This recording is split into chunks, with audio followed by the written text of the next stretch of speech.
ಶ್ರೀಗಂಧದ ನಾಡಿನ ಗತ ವೈಭವ ಸಾರುವ ನೃತ್ಯ ರೂಪಕ ಶಿವಲೀಲಾ ಕಲ್ಚರಲ್ ಮತ್ತು ಚಾರಿಟಬಲ್ ಟ್ರಸ್ಟ್ ಬೆಂಗಳೂರಿನ ರವೀಂದ್ರ ಕಲಾಕ್ಷೇತ್ರದಲ್ಲಿ ಶಿವಲೀಲಾ ಕಲ್ಚರಲ್ ಮತ್ತು ಚಾರಿಟಬಲ್ ಟ್ರಸ್ಟ್ ವತಿಯಿಂದ ಸಿರಿಗನ್ನಡಂ ಗೆಲ್ಗೆ ಶ್ರೀಗಂಧದ ನಾಡಿನ ಗತ ವೈಭವವನ್ನು ಸಾರುವ ನೃತ್ಯ ರೂಪಕ ಕಾರ್ಯಕ್ರಮ ಉದ್ಘಾಟನೆಯನ್ನು ನಟ ಶ್ರೀನಾಥ್ ರವರು, ಅಧ್ಯಕ್ಷರಾದ ಎಂಎಸ್ ಶಾಂತಲಾರವರು, ಕಾರ್ಯದರ್ಶಿ ಪರಿಮಳ ಎಸ್ ರವರು, ಗಾಯಕಿ ಲಕ್ಷ್ಮೀ ನಾಗರಾಜ್ ರವರು ದೀಪ ಬೆಳಗಿಸಿ ಉದ್ಘಾಟನೆ ಮಾಡಿದರು. ಶ್ರೀಮತಿ ಶಾಂತಲಾರವರು ಮಾತನಾಡಿ, ನಮ್ಮ ಸಂಸ್ಥೆ 2014ರಲ್ಲಿ ಪ್ರಾರಂಭವಾಯಿತು. 100 ಕಿರಿಯ ಹಿರಿಯರು ನಮ್ಮಲ್ಲಿ ತರಬೇತಿ ಪಡೆಯುತ್ತಿದ್ದಾರೆ. ನಮ್ಮ ಕಲೆ ಸಂಸ್ಕೃತಿ ಉಳಿಯಬೇಕು ಎಂಬ ನಿಟ್ಟಿನಲ್ಲಿ ಶ್ರಮಿಸುತ್ತಿದ್ದೇವೆ. ಸಿರಿಗನ್ನಡಂ ಗೆಲ್ಗೆ ಎಂಬ ನೃತ್ಯ ರೂಪಕ ಪ್ರದರ್ಶನ ಏರ್ಪಡಿಸಲಾಗಿದೆ. ಖ್ಯಾತ ಚಿತ್ರ ಸಾಹಿತಿ ಸಿ.ವಿ. ಶಿವಶಂಕರ್ ಅವರು ಸಾಹಿತ್ಯ ರೂಪಿಸಿದ್ದಾರೆ. 2 ಗಂಟೆಗಳ ನೃತ್ಯ ರೂಪಕದಲ್ಲಿ 100 ಕಲಾವಿದರು ಭಾಗವಹಿಸುತ್ತಿದ್ದಾರೆ. ಮಯೂರ ವರ್ಮ, ಬಾಹುಬಲಿ, ನಾಡಪ್ರಭು ಕೆಂಪೇಗೌಡರು, ಮೈಸೂರು ಮಹಾರಾಜರು, ಕಿತ್ತೂರು ರಾಣಿ ಚೆನ್ನಮ್ಮರವರ ಇತಿಹಾಸ ಚೆಲ್ಲುವ ಗತವೈಭವವಾಗಿದೆ. ಶ್ರೀರಾಮಚರಣಂ, ನೃತ್ಯ ಭಾರತ, ಪ್ರಕೃತಿ, ಸತ್ಯವೇ ಭಗವಂತ, ಸಿರಿಗನ್ನಡಂ ಗೆಲ್ಗೆ, ಶ್ರೀಕೃಷ್ಣಂ ವಂದೇ ಜಗದ್ಗುರು, ಬುದ್ಧಂ ಶರಣಂ ಗಚ್ಚಾಮಿರವರ ನೃತ್ಯ ರೂಪಕ ನಿರ್ಮಿಸಲಾಗಿದೆ ಎಂದು ಹೇಳಿದರು.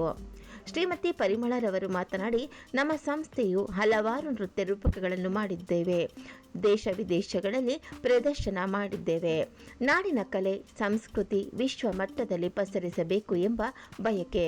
ಇಂದಿನ ಮಕ್ಕಳಿಗೆ ನಾಡಿನ ಇತಿಹಾಸವನ್ನು ಅರಿವು ಮೂಡಿಸುವ ಕಾರ್ಯಕ್ರಮವಾಗಿದೆ ಎಂದರು.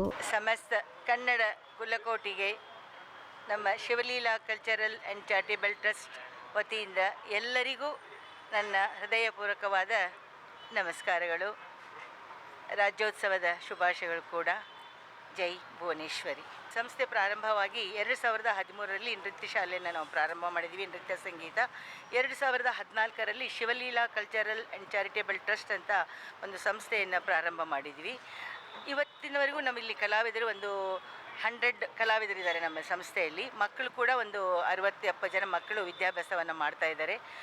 ಬಡ ಮಕ್ಕಳಿಗೆ ಉಚಿತವಾಗಿ ನೃತ್ಯ ಸಂಗೀತವನ್ನು ತರಬೇತಿ ಕೊಡ್ತಾ ಇದ್ದೀವಿ.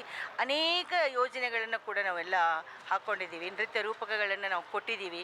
ಅದು ಒಂದು ಹಿಸ್ಟಾರಿಕಲ್ ಆಗಿರ್ಬೋದು, ಜೈ ಜಗನ್ಮಾತೆ, ಆಮೇಲೆ ಜಾನಪದ ಕೂಡ ನಾವು ಬಹಳ ಮಹತ್ವವನ್ನು ಕೊಟ್ಟು ಜಾನಪದ ಶೈಲಿನಲ್ಲಿ ಒಳ್ಳೊಳ್ಳೆಯ ವಿದ್ವಾಂಸರ ಸಂಗೀತ ನಿರ್ದೇಶಕರಿಂದ ನಾವು ಸಂಗೀತ ನಿರ್ದೇಶನವನ್ನು ನಾವು ತೆಗೆದುಕೊಂಡು ಅದು ಪುಣ್ಯಕೋಟಿಯನ್ನು ಜಾನಪದ ಶೈಲಿನಲ್ಲಿ ಮಾಡಿದ್ದೀವಿ. ನೃತ್ಯ ಭಾರತ್ ಮಾಡಿದ್ದೀವಿ, ಶ್ರೀರಾಮಚರಣಂ ಮಾಡಿದ್ದೀವಿ, ಪ್ರಕೃತಿ ಅಂತ ಪಂಚಭೂತಗಳನ್ನು ಆಧರಿಸಿ ಅದು ನೃತ್ಯ ರೂಪಕವನ್ನು ಮಾಡಿದ್ದೀವಿ. ಅನೇಕ ನೃತ್ಯ ರೂಪಗಳು ನಾವು ಅಭಿಮಾನಿಗಳಿಗೆ ಕೊಡ್ತಾ, ಅಂದರೆ ನಮ್ಮ ಸಂಸ್ಕೃತಿ ಉಳಿಬೇಕು, ನಮ್ಮ ನಾಡು ಬೆಳಿಬೇಕು, ನಮ್ಮ ಕಲೆ ಯಾವ ರೀತಿಯಿಂದ ಧಕ್ಕೆ ಆಗಬಾರ್ದು ಅನ್ನೋ ಒಂದು ದೃಷ್ಟಿಯಿಂದ ಈ ಸಂಸ್ಥೆಯನ್ನು ಪ್ರಾರಂಭ ಮಾಡಿ ಪ್ರಯತ್ನ ಅಂತೂ ನಮ್ಮ ಪ್ರಯತ್ನ ಸಂಸ್ಥೆಯಿಂದ ಪ್ರಯತ್ನ ನಾವಾಗಲಿ, ನಮ್ಮ ಕಾರ್ಯದರ್ಶಿ ಶ್ರೀಮತಿ ಪರಿಮಳ ಸುಬೋಧ್ ಅವರಾಗಲಿ, ನಮ್ಮ ಕಲಾವಿದರಾಗಲಿ ತುಂಬ ನಾವು ಪ್ರಯತ್ನವನ್ನು ಪಡ್ತಾ ಇದ್ದೀವಿ. ಈ ವರ್ಷ ಒಂದು ಹೊಸದು ಸಿರಿಗನ್ನಡಂ ಗೆಲ್ಗೆ ನನ್ನ ಬಹಳ ದಿನದ ಕನಸು. ನಾನು ಬೆಳಗಾಂ ಜಿಲ್ಲೆಯವಳು. ನಮ್ಮ ಲಕ್ಷ್ಮೀ ಹೆಬ್ಬಾಳ್ಕರ್ ಯಾವಾಗಲೂ ಹೆಮ್ಮೆ ಪಡ್ತಾನೆ ನಮ್ಮ ಜಿಲ್ಲೆಯವಳು ಅಂತ. ನಮ್ಮದು ಮುಳುಗಡೆ ಪ್ರದೇಶ, ಹಳ್ಳಿ ಎಲ್ಲ ಹಿಡ್ಕಲ್ ಡ್ಯಾಮ್ ಪ್ರಾಜೆಕ್ಟಲ್ಲಿ ಹೋಯಿತು. ಬೆಳಗಾಮಿಂದ ನಾವು ಬೆಂಗಳೂರಿಗೆ ಬಂದು ಈ ಕಲಾವೃತ್ತಿಯನ್ನು ಪ್ರಾರಂಭಿಸಿ ಪ್ರಭಾತ್ ಕಲಾವಿದರ ಸಂಸ್ಥೆಯಲ್ಲಿ ನಿರಂತರವಾಗಿ ನಾನು 35 ವರ್ಷವನ್ನು ಕಲಾ ಸೇವೆಯನ್ನು ಮಾಡಿದ್ದೀನಿ. ಅವರ ಕುಟುಂಬದಲ್ಲಿ ಗೋಪಿನಾಥ್ ದಾಸರ ಒಂದು ದತ್ತು ಮಗಳಾಗಿ ನಾನು ಅವರ ಸಂಸ್ಥೆಗೂ ಕೂಡ ಸೇವೆಯನ್ನು ಮಾಡಿದ್ದೀನಿ. ಅವರೂ ನನಗೆ ಪ್ರೋತ್ಸಾಹ ಕೊಟ್ಟಿದ್ದಾರೆ. ಈಗ ನಮ್ಮದೇ ಆದ ಒಂದು ಸಂಸ್ಥೆ, ಒಂದು 10 ವರ್ಷದಿಂದ ನಮ್ಮ ಸಂಸ್ಥೆ ಒಂದು ಪ್ರಾರಂಭ ಮಾಡಿದ್ದೀವಿ, ಶಿವಲೀಲಾ ಕಲ್ಚರಲ್ ಮತ್ತು ಚಾರಿಟಬಲ್ ಟ್ರಸ್ಟ್ ಅಂತ. ಸಿರಿಗನ್ನಡಂ ಗೆಲ್ಗೆ ಇದು ನಾನು ಚಿಕ್ಕ ವಯಸ್ಸಿನಲ್ಲೂ ನನಗೆ ಕನ್ನಡದ ಬಗ್ಗೆ ನಂಗೆ ತುಂಬ ಅಭಿಮಾನ, ನನಗೆ ಮಾಡಬೇಕು ಅಂತ 10 ವರ್ಷದಿಂದ ನಮ್ಮ ಪ್ರಯತ್ನ. ಸಿ.ವಿ. ಶಿವಶಂಕರ್ ಗೊತ್ತಿರಬೇಕು ನಿಮಗೆ. ಸಿ.ವಿ. ಶಿವಶಂಕರ್, ದಿವಂಗತ ಸಿ.ವಿ. ಶಿವಶಂಕರ್ ಅವ್ರ ಹತ್ರ ನಾನು ಇವಳು ಹೋಗಿ ಹೇಳಿದಾಗ, ನಮಗೆ ಅಪ್ಪಾಜಿ ನಮ್ಗೆ ಈ ಥರ ನಮ್ಮ ತಂದೆಯ ಸ್ನೇಹಿತರವರು ಈ ಥರ ನಾವು ಮಾಡಬೇಕು ಅಂತ ಇದ್ದೀವಿ, ಕನ್ನಡದ ಬಗ್ಗೆ ಇತಿಹಾಸದ ಬಗ್ಗೆ ತುಂಬ ಖುಷಿಪಟ್ಟರು. ಅವ್ರಿಗೆ ಮೊದಲೇ ಕನ್ನಡದ ಅಭಿಮಾನಿ ಬಿಡಲೇ ಇಲ್ಲ. ನಮ್ಮಿಬ್ಬರನ್ನ ಕೂಡಿಸ್ಬಿಟ್ಟು ಏನು ಬೇಕು ನಿಮಗೆ, ಇಲ್ಲ ಪೂರ್ತಿ ಸಾಹಿತ್ಯ ಬೇಕು ನಮಗೆ, ಎಷ್ಟೋ ನಾವು ತಿಳ್ಕೊಂಡಿದ್ದೀವಿ, ಎಷ್ಟೋ ನಾವು ಇನ್ನೂ ತಿಳ್ಕೊಬೇಕಾಗಿದೆ, ಅದನ್ನು ಜನಗಳಿಗೆ ಕೊಡಬೇಕು, ಮಕ್ಕಳಿಗೆ ಕೊಡಬೇಕು, ಅಭಿಮಾನಿಗಳಿಗೆ ಕೊಡಬೇಕು ಅಂತ ಹೇಳಿದಾಗ ಪಾಪ ಅವರು ಒಪ್ಪಿಕೊಂಡು ನಮಗೆ ಈ ಒಂದು ಸಿರಿಗನ್ನಡಂ ಗೆಲ್ಗೆ ಅನ್ನೋದು ಒಂದು ಸಾಹಿತ್ಯವನ್ನು ಬರೆದುಕೊಟ್ರು ಅಂತ. ಎಲ್ಲರಿಗೂ ನಮಸ್ಕಾರ. ಶಿವಲೀಲಾ ಕಲ್ಚರಲ್ ಮತ್ತು ಚಾರಿಟಬಲ್ ಟ್ರಸ್ಟ್ನ ಕಾರ್ಯದರ್ಶಿಯಾಗಿದ್ದೀನಿ. ಕಳೆದ 10 ವರ್ಷ ಆಯಿತು ನಮ್ಮ ಸಂಸ್ಥೆ ಸ್ಥಾಪನೆಯಾಗಿ.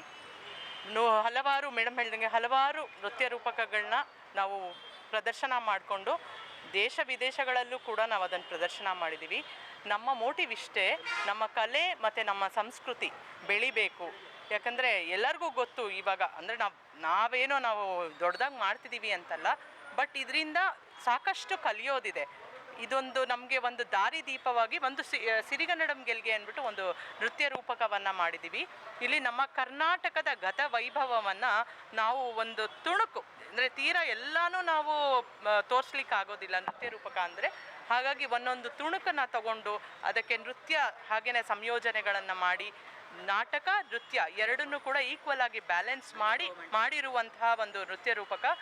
ನಾವು ಕೇಳ್ಕೊಳ್ಳೋದಿಷ್ಟೇ, ಪ್ರತಿಯೊಬ್ಬರು ನಿಮ್ಮ ಕಾರ್ಯ ಇದು ಎಲ್ಲರಿಗೂ ಇರುತ್ತೆ, ಎಲ್ಲರೂ ಬ್ಯುಸಿ ಇರ್ತಾರೆ, ಬಟ್ ಸ್ವಲ್ಪ ಟೈಮ್ ಮಾಡಿಕೊಂಡು ಯಾವಾಗಾದರೂ ನಾವು ಈ ಥರ ಪ್ರದರ್ಶನಗಳನ್ನ ಮಾಡ್ತಾ ಇದ್ದಾಗ ಈ ಕಾರ್ಯಕ್ರಮವನ್ನು ತಮ್ಮ ಮಕ್ಕಳು ಜೊತೆ ಬಂದು ಈ ಕಾರ್ಯಕ್ರಮವನ್ನು ನೋಡಬೇಕು, ಯಶಸ್ವಿಗೊಳಿಸ್ಬೇಕು, ಹಾಗೆಯೇ ಸಾಕಷ್ಟು ನಮ್ಮ ನಾಡಿನ ಬಗ್ಗೆ ತಿಳ್ಕೋಬೇಕು ಅಂತ ಹೇಳಿ ನಾನು ಕೇಳ್ಕೊತೀನಿ.